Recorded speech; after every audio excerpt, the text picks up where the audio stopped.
Alan, welcome to the House of Visionaries podcast. Thank you. It's a pleasure to be here today. Yeah, amazing. Super excited for today's chat.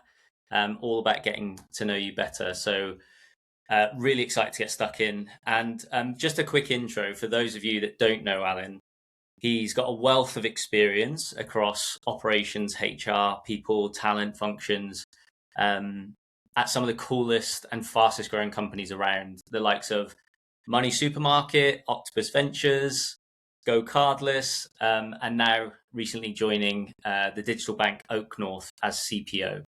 So, I guess within those, which we're going to dive into, is Alan's renowned for unlocking growth, leading those transformation projects, and building really, really high performance cultures. So, on that note, it's exactly why I'm excited to officially welcome him to the UK Board of Visionaries. Wow, that's it. It's now the cat is out of the bag, and it's a very exciting place to be here and to share as much, wise counsel as possible. No, it's yeah, the cat is out of the hat. Exactly like I know it's been a bit of a secret for a while, and we've been working on this in the background. So yeah, really excited to get you on the board officially and to get you to help shape the community. Um, so let's get stuck in. We always start at the beginning, and we always ask the same question to our board of visionaries. What does being visionary mean to you, Alan? So the way I see this is, it is if you think about vision, you're looking into the future. And what I love about visionary people is they can see further ahead. So, everyone is probably well aware of what's coming down the pipe in the next 6 months or the next 12 months. But visionary, someone that can imagine, something that doesn't exist today at all. You always get drawn to, jobs with Apple and everything else, but lots of products that they're visualized so much further ahead of time that no one else around them is even thinking about it. And to me, it's the same with tooling, it's the same with processes, it's the same with ways of working. Think of like the advent of AI. The visionary people were working on this years before, and it's now something that, okay, there are not many people that don't know what AI is, but there was a time when it was a very, very small number of people, super visionary in their own way. Yeah, I love that, and I think it's like you say, it's about seeing that picture. I think from the visionaries that I speak to, sometimes it can be crazy, it can be big, it can be bold, but it's the ones that are brave enough to go and act on that and actually start to make things happen. It's not always right. I guess it's that attitude to go and create and to go and produce. So yeah, love that concept. Um, okay, so if we rewind a little bit, let's get to know you. It's all about getting to know the board. So where did your career start, Alan? And who was your biggest influence on your career growing up? So my career started actually in not in HR at all, but in mechanical engineering. And I went really into that route because it was the role my father had done. And it was almost like this is what people do. I saw it more as it was a great opportunity to learn a set of skills, but also to decide, is this what I want to do?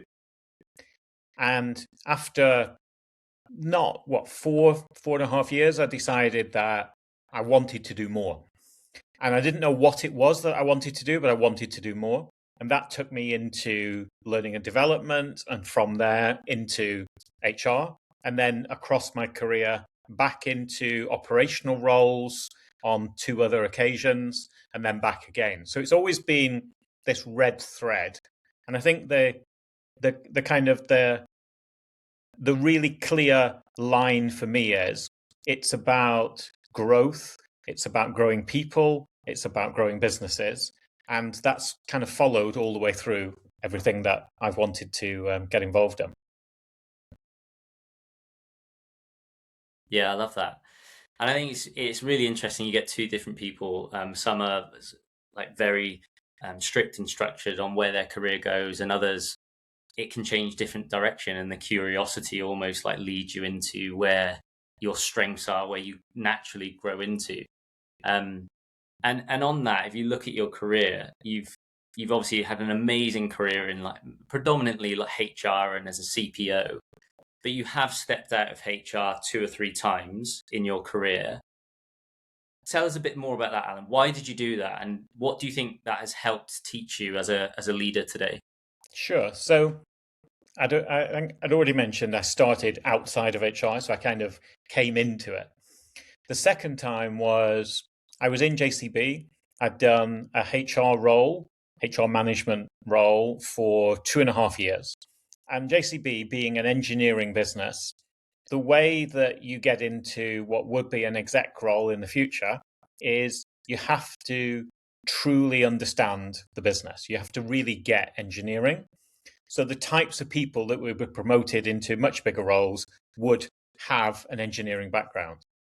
And so I said, and it was unusual at the time, but I said, I'd like to run a production facility. So I was given the chance to do that whilst someone was moving out of a role, and it was like a small team of about 25 people or so. Really got into that, enjoyed it. That moved to a team of about 50 people. And then from there, it morphed into a business with about 450 people in it. And that really gave me a buzz. What it gave me is you're working in this particular role. It's a kind of you're working to tack time like a production facility, like building cars, but a bit slower than that. And you learn because you're working super close with people. You learn how to get the best out of people. You learn that people have a finite capacity for people things. So training for people who are working on a production line will tend to be, an area that you might spend 15 minutes learning a new way of doing something, and then you're back on the line again. It's a different concept to thinking I can put people on this 10-day training program that in some cases you probably couldn't do. The second time I did it was moving into a chief operating officer role. And there I joined an iGaming business, which when I joined, there were about 60 people. And when I left, there were about 680. So that was a brilliant scaling journey. And the big learnings for me were you won't be better at a particular thing than most of the people that you're actually managing in a COO role, because you've got, say, a head of UX and design. That's what they've done all of their career. So you're not going to be better at UX and design than they are. But the value you can add to that individual is helping them to collaborate better across the business, kind of helping them to design their organization, hiring the people that they might want to hire. There's lots of things you can do. And you can also help them to grow as an individual. The first time that they're the manager of managers, that's a big step for most leaders to be able to do. So it helps you to do those things. And then when I've come back into people roles since then, the big learnings for me are the sorts of things that drive the most value across a business. There are people in HR roles that have, for want of a better term, an agenda. There's something that they passionately believe in, and they'll always want to do that in a particular business. And what it taught me is push that to one side. That doesn't matter. What matters most is what's the direction, what's the vision of that particular business? What are the things that that company needs to get done now? And that might be different. It might be driving profitability. It might be driving growth. It might be an expansion into a new territory. So your strategy, your people strategy, has to be aligned to that. So if you simplify it, it's what's the business doing? How can I add the most value to what the business is doing? So your people strategy, you shouldn't read it and think that's divorced from what the company's doing. The two should be absolutely aligned with one another. So that was a big learning for me. Yeah, amazing. And I guess coming out of different roles as CEO, going back into CPO, you're taking that experience and adding it in. Similarly, you've if you look at your profile, you've got large organizations, 20,000 plus people in headcount, but you've also then had those hypergrowth scale-up environments going on that journey. How does leadership change, or does it, in those different environments? So I think it does, and it changes quite a lot. So the biggest organization I was in was GE, so there was 300,000 plus people. And you learn lots of really, really good things in an organization of that size. You learn about process, you learn about how to use, the kind of Six Sigma techniques, black belts, and the importance of that. And things like people practices are almost like a machine. They're really well honed and they work exceptionally well. But if you ever wanted to change something like that, it would take a lot of people to want to then change it. So going into the smaller businesses, you can become more fleet of foot, and the management inside a much smaller business is very, very different. Because what I've seen is the smallest company I worked in was a hedge fund with 12 people in it. So it was literally a standalone role. And it was exciting because you are ultimately responsible for all the things that happen. And I think that theme of roll your sleeves up and just get stuck into something is really fascinating to see. And I think that the leadership that you take away from that is you'll always have to have a proportion of what you're doing that's things that you are personally driving. So yes, you'll have a team, and yes, some of your responsibility is to lead that team, but you're not the professional manager. That's the only thing that you do. You're actually doing some other things as well. So it's how you kind of balance those two things together. So I think what you see is I've worked in, a PLC, I've worked in some more corporate businesses. And what you see are professional managers, you see professionals that are very good at what they do. You work in a startup or a scale up, and the pace is completely different. So you have to get things done, and you have to get things done quickly. And you can't kind of rest. You can't do something and think, right, what will I do next? It's like, right, on to the next and the next and the next. So that kind of constant get things done and deliver things, be execution focused, is really, really important. And I think you see that more in a startup than perhaps you do in a larger organization. Yeah, I couldn't agree more. And I think having that experience also with big corps, often when we work with and talk to scale ups, it's the people that get you here aren't always the ones to get you there. And you need to sort of pull on that experience of knowing what are the levers that we need to pull, what are the processes. And then I guess getting that balance between over optimizing too early and slowing down the speed, but also getting that you need to remain that scrappiness, that authenticity, that culture that a lot of the business join for in a scale up. They love that. How do you find that transition? And have you seen like a tipping point or an inflection point where it's like, okay, we're out of scale up and we need to start to professionalize and optimize for consistency?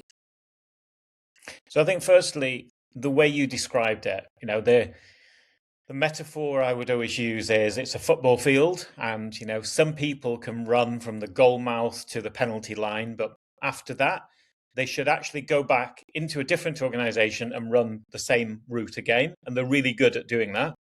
Some can run maybe as far as the halfway line. A very few can probably run all the way and score a goal. But equally, there are people that they're not interested in anything on this side of the pitch. The time they would join a business is when it's got product market fit, when it's a Series C business, etc. But they're really good at taking it from there and forward. So I think those inflection points, I would say, seed, Series A, extremely scrappy, and you've not completely got the product market fit. You might do one or two pivots. The business might start to grow. Then there's a competitor comes in and you start to pivot again. By the time you get to, in VC terms at least, by the time you get to probably Series C, something like that, you might be, 100 people. You've probably got a professional HR person by this stage, or you're combining it with something else, but you've actually started to get the building blocks and it feels like it's going to be a successful business. So to me, there's no magic point, but I think there's an inflection point in individuals, because the truth is, for most people that start out in an organization, they will either grow and they'll continue to grow and scale with the business, or you will level them. You'll bring someone in over the top of them that is, has done this before, and they'll learn from that person and they'll still grow, or they will leave and they might go and want to do the same thing again. So I think you have those three types of individual, and a good company needs a kind of a combination of all three of those. You don't want an organization with no OGs in it. You've got to have someone that knows, where are the bodies buried? Yeah. What did we first do? Why did we design our scheme like this? How come this value says this word? What did it actually mean? You need that, but you also need the people that will be, okay, now that I know that, let's take that further and let's extend that and let's make that even better than it is today. Yeah, I love that. I'm going to steal your football pitch analogy as well. Really you're very welcome. But I think you're right. Those OGs that can tell they can tell the stories. They can bring out the lived experience from day one, whatever that looked like. But then I guess the accelerators then to go and take the business to the next level. It's really interesting.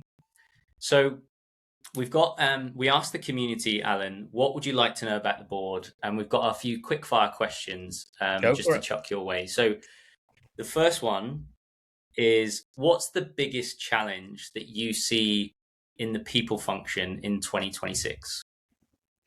So I would say, yeah, it's going to be AI related, of course, but it's a particular nuance of AI.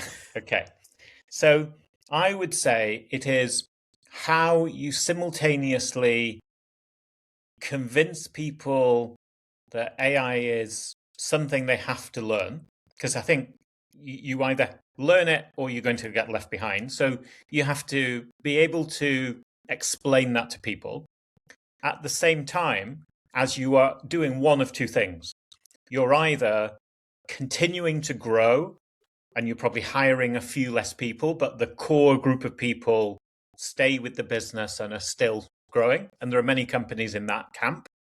Then you've got the other camp, the blocks, the Klarnas, and so on and so forth, where AI has deliberately, or they felt that it has deliberately reshaped the growth trajectory of the company, and they've actually reduced teams as a consequence.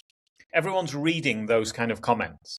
So what you're trying to do is walk that delicate balance between nothing to see here, let's carry on as we are, which you just can't, and let's be grown up about this. AI is changing the way that things work. And that means that people's roles will change. If you think about our area, talent acquisition, companies even a year ago had interview coordinators. And then, well, it's the most ripe thing you can possibly have for AI. Then you start looking at sourcing. Okay, there are many tools now that you can use for sourcing. Everyone thought we'll always have an ATS. But as you know, you can have, this is not an ad for anyone, but you could not have an ATS at all. You could take a more CRM approach to it. You could use Claude or something else, but plugins. You could add to that something like MetaView, and then you could add a sourcing tool, and effectively you've got your ATS as well. So there's lots of things like that you have to be able to explain to people and keep them on the journey. And I think that's a really delicate balance. Yeah, that's also where in lots of functions, but certainly in ours, in the people and TA function, that's that element of visionary piece as well. Is like, what does the future hold, and how can we try to understand that and start to build for it? And I don't think it's a place of like replace like for like. Somebody leaves, replace for the exact same. We need to think about that reorg and how do we optimize for the future. So I don't think anyone knows what the future looks like yet. We don't know the landscape, but there's some people like far on that journey making some big waves, which is really cool. And others probably having to work a bit harder to catch up. But it'll be an interesting year for sure. It will. So the next question we've got, Alan, is from the community. Is what part of the CPO role do you think is the most misunderstood?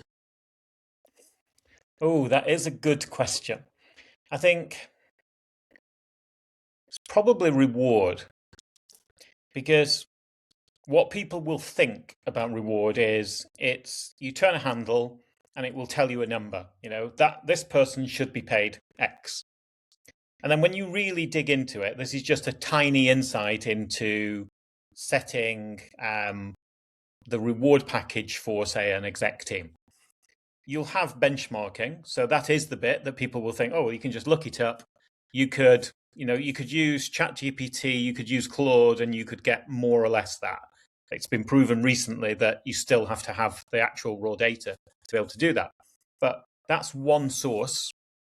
But then you have to commingle that with what's the market telling you today. So you need a good relationship with headhunters that will say, well, this is what you should be paying this particular role. And that might be different than the benchmarking, which will be aged data. And then the third, and I think the most unique point, is how valuable is that role to this organization? So if you think, I don't know, AI native engineers, they are going to be more valuable than a regular engineer. Someone that's actually grown up using AI from, the time that they graduated almost. So that person will be more valuable. And if you're a business that has to do these things, has to, deliver growth and so on and so forth, that those people will add more value. So you put almost a premium on theirs as well. So when you're mixing all of those things together, that's when you get the number. And I think the misunderstood bit is people don't realize the kind of the art and the science that goes into something like that. Yeah, really interesting. I think also interesting for the community and for the wider TA sector. I think it's more important than ever, like to go and get the best skills on the market. We have to get that reward system correct, because to get the A players, it's not just about enticing and attracting them. It's we need to reward them correctly, and once they're in, even more important, how do we retain them? Okay, amazing. And the final one from the community, this is the big one, Alan. So if the role of a CPO didn't exist and you could choose any career in your wildest dreams, what would it be? It would probably be something very, very different, but it would be being a PT. And I love the idea. You're still coaching people, you're still helping people to develop, but you're doing it in a very different way. And there's a big win for yourself because, you're keeping super fit doing it. So that's what it would be. Yeah, love that. Okay, so jumping back into your career then, Alan, it feels like you've had almost a career of two halves. You've had the big corps, you've had the scale up environment. Having seen both sides of the spectrum, when you land as a new CPO, what are the key principles that you anchor on before you make any changes? What are like the key principles that you anchor on when joining the business?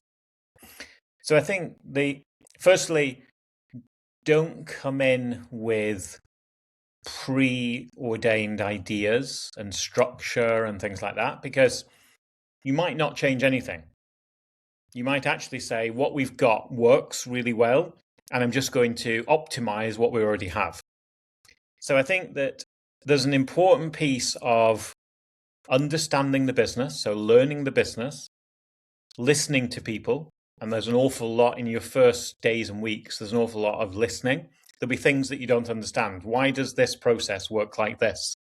And in many cases, you'll understand that there's something unique in that particular business of why it does something in a particular way. And I think I've found that in every business that I've worked in. And then once you've got to know the team, you've got to know the business, you've got to know the ways of working, then you start to, as part of those conversations, what I typically do is, what do you think's working well? What do you think could be working better? So you end up with your two lists. One is a list to optimize, and one is a list of things that you potentially are going to change in some way. And then what people love is the transparency of what happens next, which is turn that into a roadmap and tell people what will happen when. And what you'll often find is, for the sake of argument, let's say you had, make hiring better, make reward better, make learning and development better, just as a very basic thing. You'd have to prioritize those. You wouldn't do all three in parallel. So for the sake of argument, let's say that learning and development became the third thing that you were going to do. So you might say, we're in, March today, that's going to happen in September. So you put that on your roadmap and you tell everyone that. And I think what happens is people get the reassurance of, okay, you're not doing it now, but you're going to get to it in this month. And I can see what the main focuses are first. So if you can actually walk people through that, and everyone can see what that change program looks like, we're going to do this differently.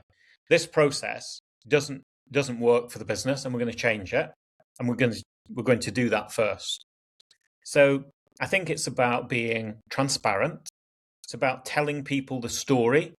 It's about then delivering what you said you would deliver.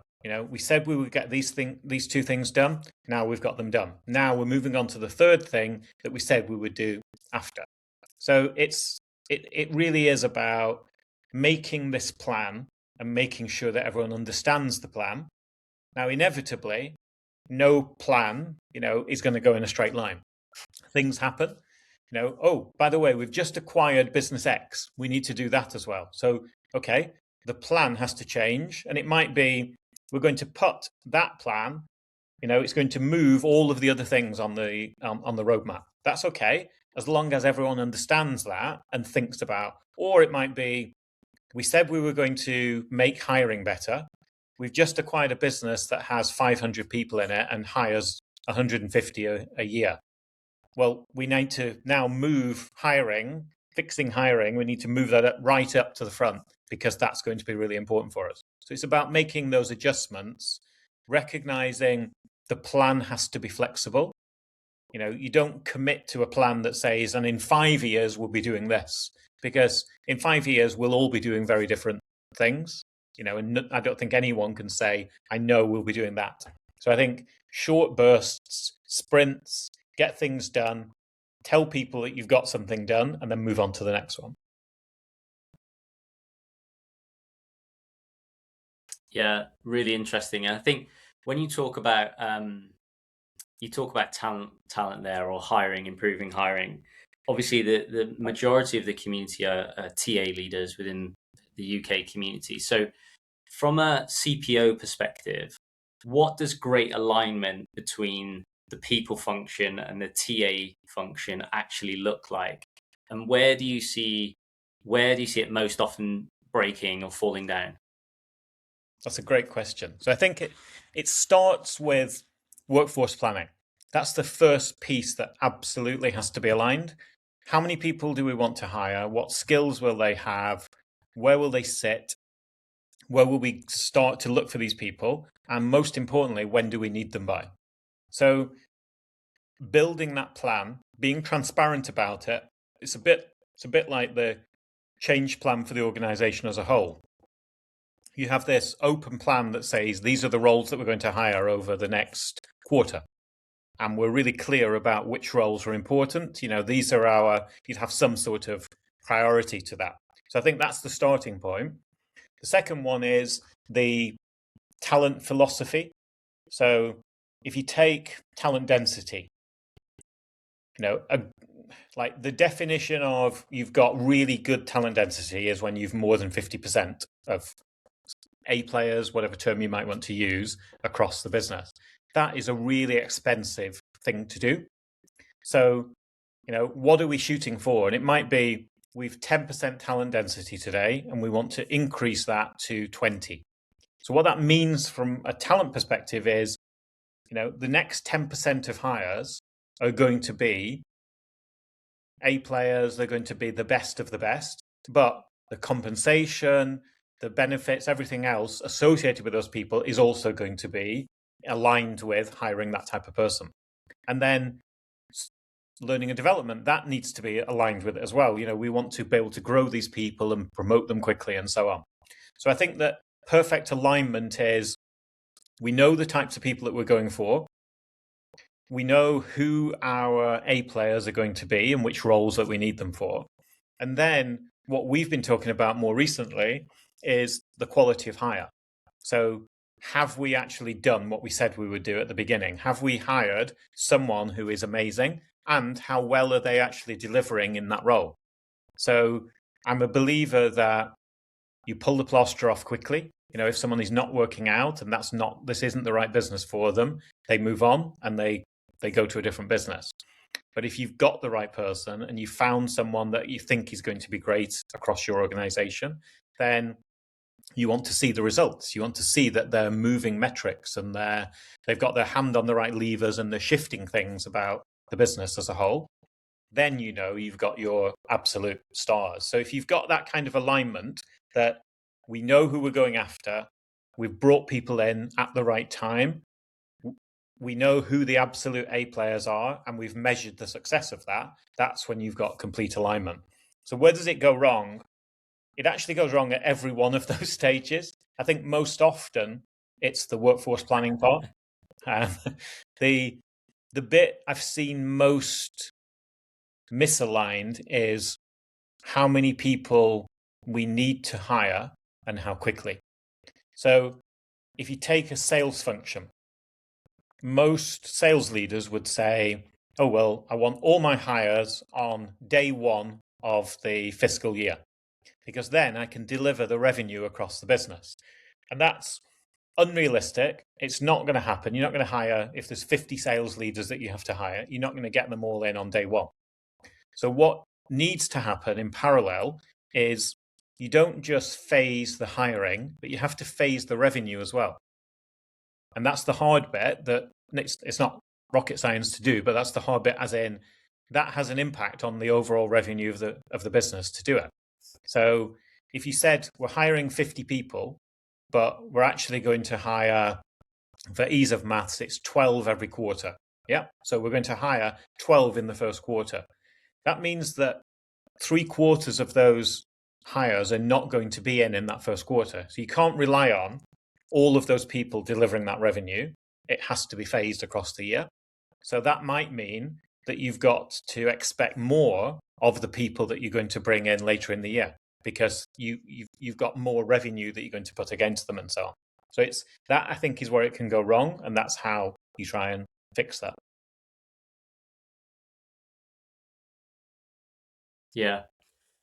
I love how you've broken it down there, and I think it sort of goes back to what you were saying around the core principles that you lock into. It's like the leaders that tend to do the best are the ones that spend more time understanding the process, the systems, what the current landscape looks like before. So it's getting that workforce plan. It's in who do we need, how are we going to get them, and are they actually good? What's the quality of hire? Yeah, I love that, how you've broken that down. Okay, so you mentioned this earlier about nobody really knows what the landscape looks like 5 years from now. It's going to be a real challenge. But just putting our visionary hat on for 1 second, we can't necessarily predict the whole landscape, but you're probably starting to feel some of these things already in your own environment and in your own network. What would you say is one HR or TA practice that you think won't survive in the next 5 years? And what do you think will replace it? It's a good question to ask. I think that I'm going to give you 2 examples of what I can see happening. So managers, first of all, and I don't mean there won't be managers, but the role of a manager will change so significantly that, it might be where someone had a team of 25, they might have a team of 2, and they might have 15 agents. That's a very different skill set than we have today. And you have to have kind of systems thinkers. You have to have people that have a very different perspective. So I could see that changing. I think the other one is the concept of the HRIS or the concept of an ATS. In both cases, and you know, the associated people, if you just think of the way an LLM works, all you need is some data repository that you can interrogate. It doesn't have to be housed within an ATS. It doesn't have to be housed within an HRIS. You know, it's as long as it's structured data, you can actually search that in the right way. So if you think of it like that, it's probably going to change a lot of roles within HR. So people operations, there are lots of things that you would automate. But I think there's another very positive side of that, which is the roles that you will see emerging will be people skills like 10x. So empathy and judgment and taste, the things that individuals can do. So, you know, you could have AI design a car, but the person who's buying that car will have taste, and they'll be looking at, and they will want some kind of human interaction around that. And I think it's the same thing with leaders as well, that you will want leaders that can be more human. You know, you could do, even today, you could do a performance review entirely through AI. Would any of us want to sit the other side of an agent and have our review done in that way? You know, maybe some people would, but I don't think most would. So the humans have to be better at the human part of it. And if you think about a review, it might be all of the mundane part of a review, has this person hit their metrics? What did we say in every one-on-one? All of that can be automated, and you can have a pack. But delivering that message, motivating that person, giving them constructive feedback, watching their body language, adapting the message as you're talking to them. Oh, that hasn't landed well. I need to kind of address it in this way instead. Getting them to play it back to you.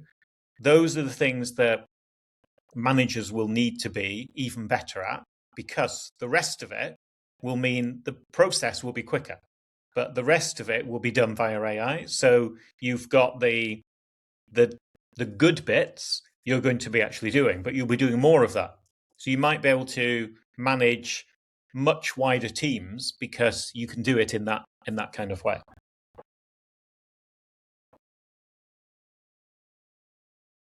Yeah, I love that, and I think we're at an inflection point from a CPO perspective where you're certainly right. We're obviously leaning into AI. We're going to be buying back time as humans. What are we going to be doing with that to elevate ourselves, to elevate our roles? And I think there's a massive opportunity as a CPO or any leader leading that AI transformation around really accelerating that and changing the way that we work and changing what the future state of the workforce would look like and the reorg design. But also from a positive perspective, it's like, wow, we're gonna buy back time. What can we do with that? How can we elevate our roles, our careers, and actually spend time doing the stuff that we love and we are passionate about? So yeah, and I know we've kicked around a few of those ideas already.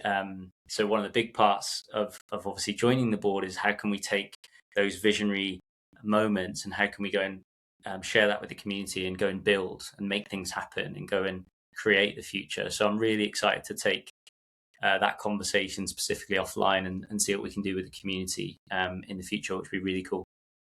I'm excited about it as well. I mean, the idea of so Alan, actually building something is great. Yeah, we'll definitely have to make that reality. So yeah, there's plenty of opportunities lined up. So we're looking forward to more events, which would be cool. But Alan, this is all essentially been about getting to know our board and getting to know you.